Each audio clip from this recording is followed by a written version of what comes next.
put it back together, get this thing on the road. Gotta go take Walter for a ride.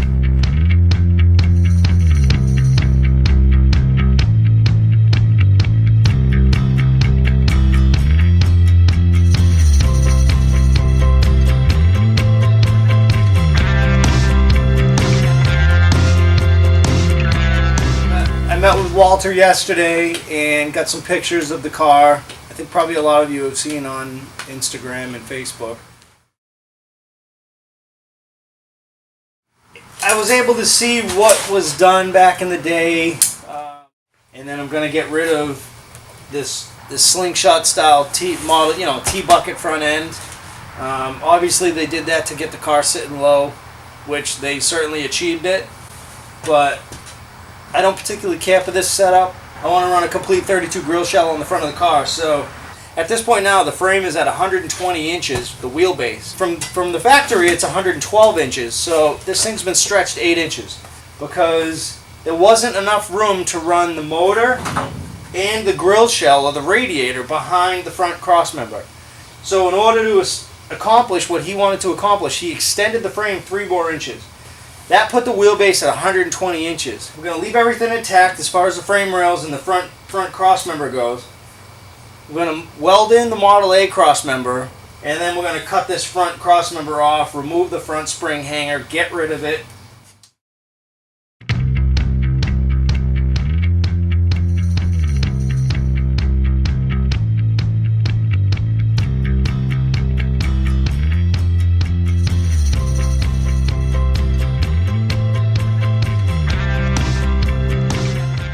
Alright, I got the frame all leveled out, and now I'm going to start cutting off all these tabs.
Two down. Brad had put the generator mount on the frame rail. If you're running a rubber style, like a early Ford puck style motor mount, which it looks like that's how he was setting it up to do, that belt was going to tighten every time you put your foot into it, so I didn't think that was the greatest setup. And it's going to be in the way anyway, so we're going to get rid of that. I have another old chrome generator mount that runs off of the headers that came with the car, so whether or not I'll use the headers, I don't know. I don't think I'm going to be able to. I at least have the old style mount, and then I can maybe use the flanges from the headers and just remake my own, so we'll see. I got a few other sets of headers around the shop that I can cut for the bends if I need to. That's the best part about the hot rods. Just use whatever you got laying around.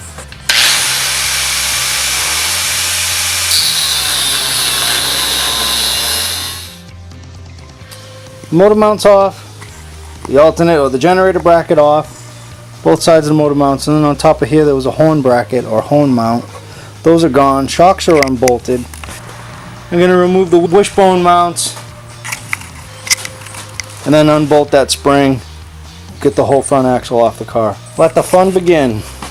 So I just threw a jack underneath the spring on the front axle, and then got the full bolts loosened up on that spring pad or that perch, and now I'm gonna lower it down. It should do that. So I should just be able to drop it down, get the pressure off the jack, put it on the tires. This is how they did stuff back in the day, which is nothing wrong with it because it still works. It works just fine. Look how close it is on the edge of that bolt. But like I said, it works, so wasn't going anywhere. I have a mark right here. That's 8 inches back from the center line of the spring. 8 inches back. So that's where the center of the spring is going to be, or the center of the cross member is going to be. So the cross member is going to be back here, which essentially then will put my, it'll basically put my radiator and grill shell about where that spring perch is now. So everything off the frame on the front. Now it's getting the suspension off. I'm going to do that now. So the next thing I got to do, man, I look horrible. I'm so dirty in this. I'm always dirty. So the next thing I got to do is undo the bolts for the wishbones.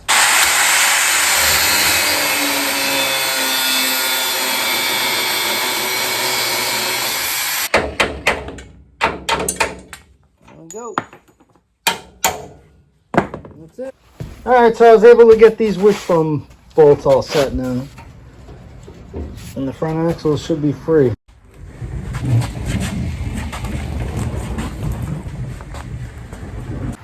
So now that the front axle and everything, the suspension's out, I got a bare front frame. So anyways, this is where I'm at right now. Thanks for watching, everyone. Get to see this car come back to life. It's been off the road, I believe, since the late 70s. Walter Ash, who I met yesterday, sold the car in 1976. So between 1976 and the time Brad bought the car, it had blown the motor and it had been sitting. And Brad had told me it looked like it had been sitting for a long time by the time he had got there and bought it. I think the guy had tucked it in the back of his garage and just wanted it gone at that point. So I'm still trying to get in touch with the next guy that owned the car. His name was David Shannon. So from the paperwork, he lived in Watertown, Mass. So I'm gonna do some research to see if I can come up with him. It'd be pretty cool to kind of keep connecting the dots and connect the history. So from 1976 to the early 80s, there's some unknown. Gonna put it back together, get this thing on the road. Gotta go take Walter for a ride. It'd be cool. Not too many people get to do that. And I'm very fortunate that I'm able to do that. These cars are works of art. They're one-off, custom cars, built from someone's mind. Not just something you go and buy off of a factory showroom floor. These cars are hand-built pieces of art. Some of them are just prettier than others. Some of them get scrapped, some of them get tucked away and saved for another day. So I'm very fortunate that this one got tucked away when it did. And it was preserved as good as it was. So thanks y'all for watching. See ya.